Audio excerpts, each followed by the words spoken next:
Do you have a favorite story that you've written for one of the Simpsons books? Well, recently I wrote one that hasn't appeared yet. That's it's about Montgomery Burns.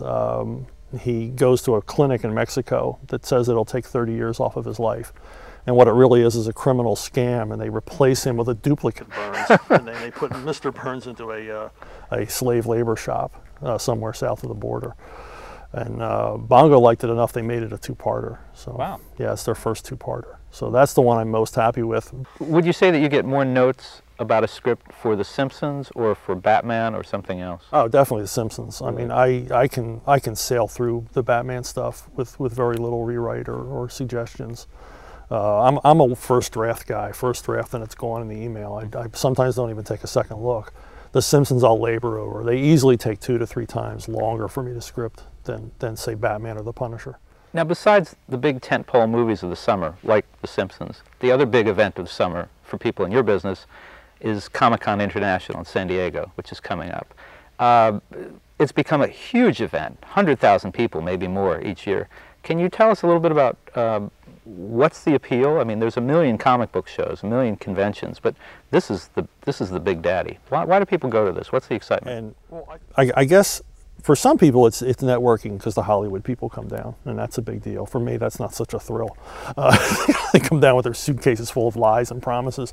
Anyone who's written comics has had their heart broken by Hollywood over and over again, where you start spending the money that you're going to make off of that big summer blockbuster they're going to make, and of course they never do. It goes into turnaround.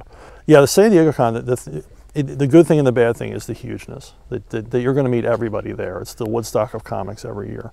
I understand it's very tiring though, because it's become so big, you walk forever. Well, conventions are exhausting anyway, even a small convention, and I can't quite explain why. I guess it's because, I sit at a table and I'm on for 3 days, and I've got to be charming and nice and answer questions that I can't even hear because everything's so loud. And you come home, and everybody who comes home from the convention sounds like Nick Nolte or Gary Busey, because your voice is shot by the end, because you're shouting for 3 days. But San Diego, it's physically draining because you log miles walking around. I imagine the lines must be pretty long too. Yeah. And then the place is packed with weirdos. I mean, let's face it. No. I mean, it's folks. A comic book show, weirdos. I mean, it's like 25% of the people are in costume, and half of them you don't know what they're costumed as. That must be fun though, to be idolized by thousands and thousands of people. Oh, it's Chuck Dixon.